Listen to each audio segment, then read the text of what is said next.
Il s'agit d'une cérémonie solennelle d'intronisation des nouveaux membres à l'Académie congolaise des sciences. 24 nouveaux académiciens, dont 9 de l'UNILU, intègrent ce panthéon de la science. Parmi eux, le feu professeur Ilunga Ndala, intronisé à titre posthume.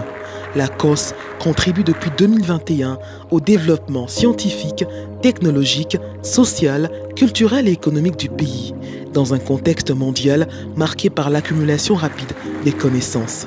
Des éminents scientifiques, des étoiles de la science sont dans la salle Chibangu, parmi lesquels les professeurs Jean-Jacques Muyembe, Isidore Ndaïwel, Kaumba Lufunda, Kilanga Musinde, Alexis Takizala, Gilbert Kishiba et les autres. Le recteur de l'université de Lubumbashi a, dans son mot d'accueil, salué à juste titre ces académiciens. En ce jour, l'université de Lubumbashi est honorée de rendre hommage aux nouveaux venus, pour dire aux nouveau-nés dans votre corporation si noble et si lumineuse. Vous faites donc partie de l'histoire de la République démocratique du Congo à partir de votre propre histoire.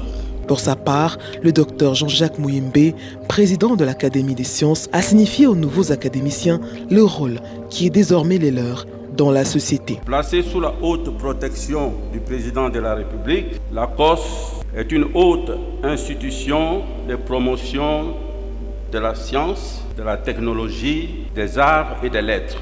En s'attaquant aux défis sanitaires liés à l'exploitation minière, la COS exprime la conscience aiguë des élites scientifiques de notre pays au regard de la préservation, selon une belle expression à la mode, de cette maison commune qu'est notre terre et de ce patrimoine inaliénable qu'est notre pays, la République démocratique du Congo. Avant de continuer mon propos de ce jour, je voudrais faire une pause pour dire un mot. Ce mot vient du fond de mon cœur. Un mot simple, mais qui porte une valeur inestimable. Ce mot, c'est merci. Merci au recteur de l'université de Lubumbashi, le professeur ordinaire Gilbert Kishiba. Cher Gilbert, je te suis reconnaissant pour m'avoir décerné le titre de docteur honoris causa de l'UNILU. Depuis lors, d'autres universités prestigieuses du monde ont emboîté les pas, telles que l'université Harvard aux États-Unis, de Montpellier en France, d'Anvers en Belgique, et tout récemment, en mars 2025, j'ai été reçu comme docteur honoris causa de la Sorbonne Université. Outre le mot de Dr Jackie Kado, secrétaire exécutif du NASAC, réseau africain des académies des sciences, des cadeaux symboliques ont été offerts par le recteur de l'UNILU aux éminentes personnalités.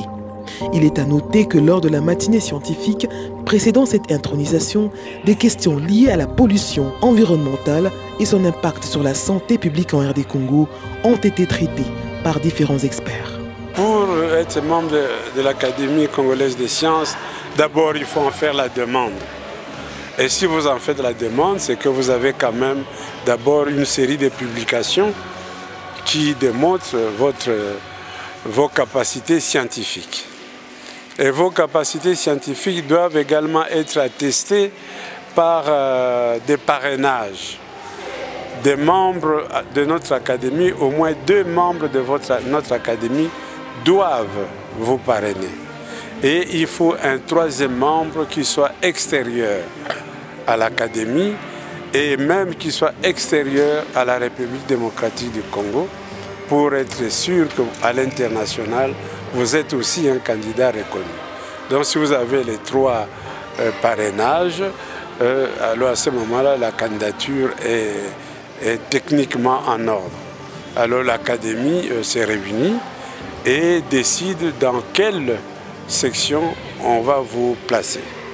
Et lorsque vous êtes ainsi reconnu, alors vous passez par la séance d'investiture tel que nous venons de la vie.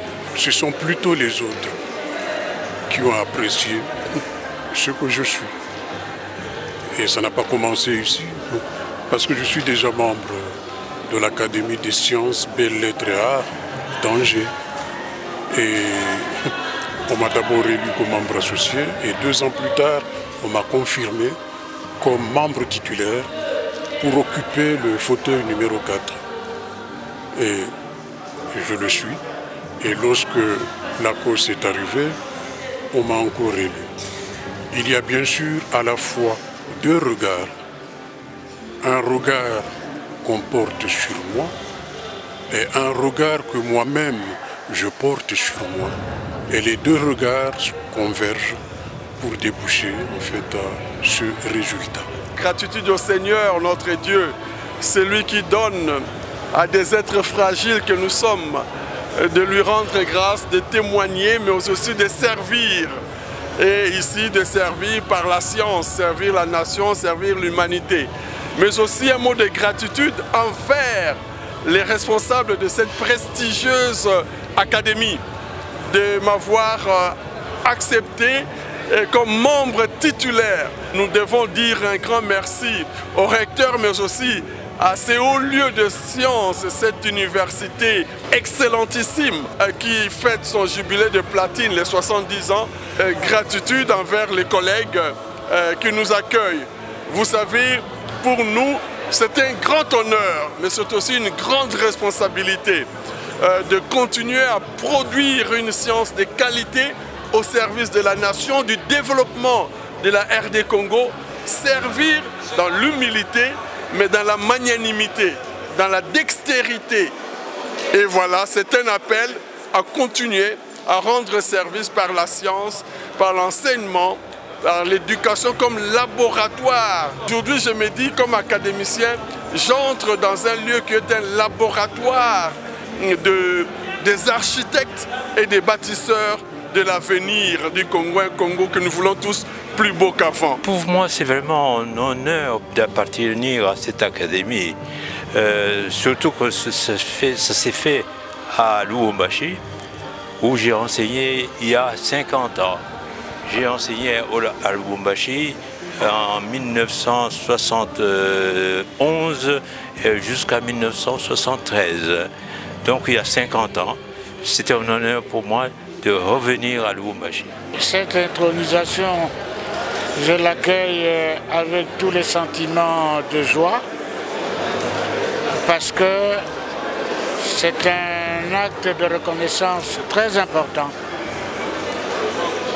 Un acte de reconnaissance envers nous tous qui venons d'être intronisés aujourd'hui, et acte de reconnaissance par notre société, par toute la communauté universitaire, la communauté scientifique nationale, et donc c'est avec le sentiment de joie, de fierté même, parce que cela montre quand même que ce qui est reconnu, c'est tout le parcours que nous avons eu jusqu'ici.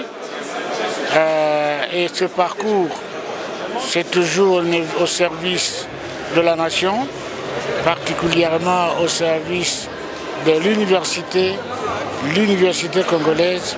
Et qui dit université congolaise dit science. D'abord, je voudrais remercier le recteur pour l'organisation de cette cérémonie. C'est vraiment, il a été à la hauteur. Et comme je t'ai déjà dit, même les discours qu'il tient sont engageants. Alors, par rapport à moi-même, c'est un honneur, mais c'est aussi une responsabilité. Parce que je pense que, comme ils l'ont dit, les académiciens doivent faire progresser la science pour la société. Et c'est ça la responsabilité. Mais je pense que nous en avons eu d'autres dans le passé. Donc nous allons faire en sorte que ces devoirs que nous avons, nous puissions l'accomplir avec efficacité. L'appel est à lancer à vous d'abord les jeunes. Les collègues, ils ont déjà fait la moitié du chemin. Pour devenir académicien, il faut publier. Parce que c'est ces preuves-là qu'on cherche. On demande même aux étrangers, et moi par exemple, il y a beaucoup de témoins qui voulaient parler, dont Jean-Marie Kinkenberg, qui a dit carrément que mes travaux sur les verbes font autorité dans le monde. Donc c'est la publication. Il faut que des publications, qu'elles soient faites ici au Congo ou en Europe, aient une portée universelle.